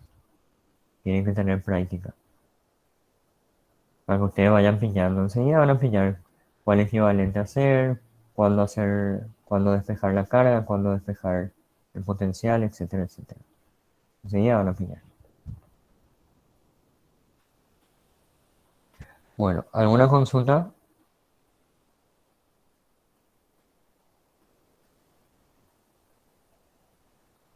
Ok. Entonces, este PDF les voy a pasar ahora en el grupo. Y cuando esté el video, les voy a enviar también